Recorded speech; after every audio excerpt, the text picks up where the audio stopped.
ఈ రోజు నుంచే నా హృదయాన్ని సర్దిద్దుకుంటాను అని నువ్వు చెప్పితే దేవుడు సంతోషిస్తాడు. నువ్వు నాకు కావాలి, నా సేవకు రావాలి, నా పరిచర్లో పాల్పంచుకోవాలి, ఇది అత్యవసరమైన సమయం అని దేవుడు నీకు పిలుపునిచ్చినప్పుడు, నేనున్నాను ప్రభువా, నన్ను ఎలా వాడుకోవాలి నువ్వు ఆశపడుతున్నావు, వాడుకో నాయనా అని నువ్వు చేయి చూపించి ముందడుగు వేసినట్లయితే దేవుడు సంతోషిస్తాడు. కళ్ళ ముందే కోట్ల మంది నశించిపోతున్నా నువ్వు పట్టించుకోకుండా నిర్లక్ష్యంగా నువ్వు ఉన్నప్పుడు, నీ కష్టం వచ్చినప్పుడు నన్ను పట్టించుకో ప్రభువా అని నువ్వు ప్రార్థన చేస్తే దేవుడు జవాబు ఇవ్వడం కష్టమవుతుంది. 5 సామెతల గ్రంథం 21:13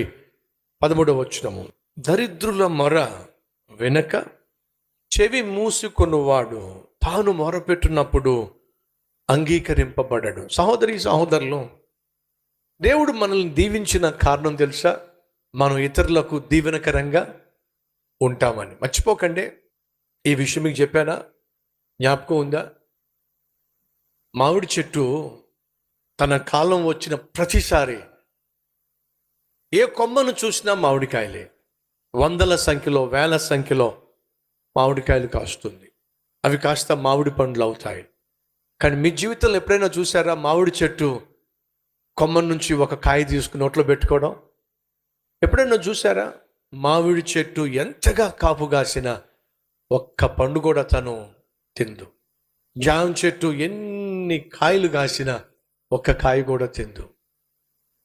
ద్రాక్షవల్లి, ద్రాక్ష తీగల్లో ఎన్ని ద్రాక్షాలు ఫలించినా సరే ఒక్క ద్రాక్ష పండు కూడా తన నోట్లో పెట్టుకోదు. అంతెందుకండి, వంటగదిలో మీరు ఎన్ని వంటలు చేస్తారో, మీరు ఎన్ని వంటలు మీ వంటగదిలో చేసినా ఒక్క పూట కూడా మీ వంటగది భోంచేయలే. చేసిందా? పెట్టారా మీరు? వంటగది ఎన్ని వంటలు చేసావే నువ్వే లేకపోతే మా ఇంట్లో పరిస్థితి ఏమిటి?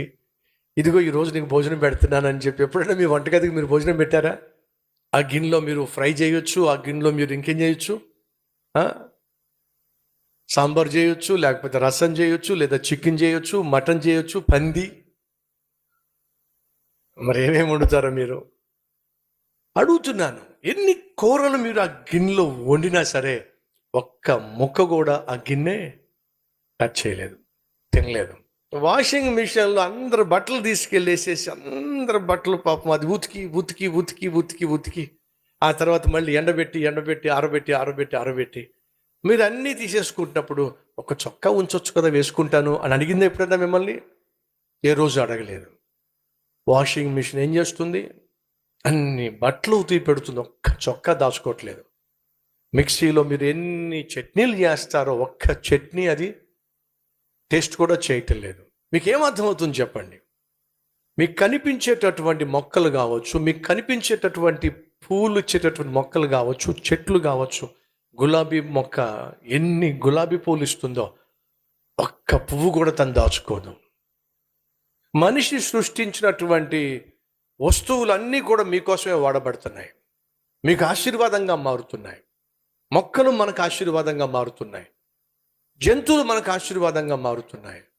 కానీ దౌర్భాగ్యం ఏంటి తెలుసా? మనిషి మాత్రమే స్వార్థపరుడు. అన్నీ నాకే, అదిగో చూసారుగా, అన్నీ నాకే కావాలి. కాయలు కాసేటటువంటి చెట్లు నిరూపిస్తున్నాయి దేవుడు మమ్మల్ని సృష్టించింది అనుభవించడానికి కాదు, మరి పంచిపెట్టడానికి. పువ్వులు పూసేటటువంటి ప్రతి మొక్క చెప్తుంది సత్యం ఏమిటంటే దేవుడు మమ్మల్ని సృష్టించింది పువ్వులు పుష్పించమని, అవి మీకోసం పంచమని. అంతేగాని దాచుకోని మాత్రం కానే కాదు. ఆ పువ్వు ఒకవేళ నువ్వు తుంచినట్లయితే అది నీ చేతుల్లోకి వస్తే నీకు సంతోషం. ఒకవేళ నువ్వు ఆ పువ్వు తుంచకపోయినట్లయితే అది రాలిపోతుంది అంతే. సహోదరి సహోదరులు దయచేసి గమనించండి. మామిడి చెట్టు తన జీవితం ఎప్పుడు సార్థకం అవుతుందో తెలుసా? 10 మంది వచ్చి ఆ మామిడికాయలు సంతోషంగా తిని ఎంత టేస్టీగా ఉందో ఈ మామిడి చెట్టు కాయలు అని అంటే తన జీవితం సార్థకం అవుతుంది. అసలు సిసలైన ఆశీర్వదించబడిన జీవితం ఏంటో తెలుసా? అనుభవించే జీవితం కాదు, మరి పంచిపెట్టే జీవితమే. మర్చిపోకండి, పంచిపెట్టు. దేవుడు నీకు ఏమైతే ఇచ్చాడో, రక్షణ అనుగ్రహించాడా, రక్షణ సువార్తను పంచిపెట్టు. దేవుడు నీకు చక్కని స్వరాన్ని ఇచ్చాడా, ఆ స్వరాన్ని పంచిపెట్టు. చక్కగా మీ ఇంట్లో పాటలు పాడు. పక్కింటి వాళ్ళందరూ వచ్చినప్పుడు ఒక మంచి పాట పాడి వినిపించు. ఆ పాట ద్వారా దేవుని యొక్క సందేశాన్ని తెలియచేయి. దేవుడు నీకు ఏ తలాంతు ఇచ్చాడో ఆ తలాంతు ద్వారా ఇతరులకు ఆశీర్వాదంగా ఉండు, దీవెనకరంగా ఉండు. అలాగే మర్చిపోవద్దు, నువ్వు ఎంత పేదవాడివైనా సరే నువ్వు కలిగి ఉన్న దానిలో కొంత ఇతరులకు ఇవ్వచ్చు. ఈ విషయాన్ని మర్చిపోకండి. బైబిల్ సెలవిస్తూ ఉంది ఏమిటి? దరిద్రుల మొర వినక చెవి మూసికొనువాడు తాను మొర్ర పెట్టునప్పుడు అంగీకరింపబడడు. సహోదరి సహోదరులు, మన జీవితంలో మన చుట్టూ చాలామంది దరిద్రులు ఉంటారు, అనగా దీనస్థితిలో ఉన్నవారు ఉంటారు. కొంతమందికి సరైన వస్త్రాలు లేక దీనస్థితిలో ఉంటారు, ఆహారం లేక దీనస్థితిలో ఉంటారు, చదువుకోవాలని ఆశ ఉన్నప్పటికీ పుస్తకాలు లేక అల్లాడిపోయే వాళ్ళు ఉంటారు. ఇలా చాలామంది దీనస్థితిలో మన చుట్టూ ఉన్న వాళ్ళు ఉన్నారు.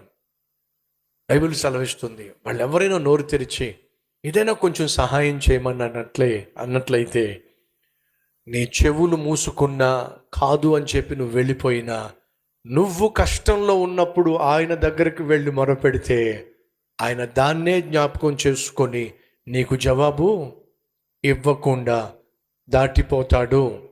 మర్చిపోవద్దు, ఎప్పుడు మర్చిపోవద్దు.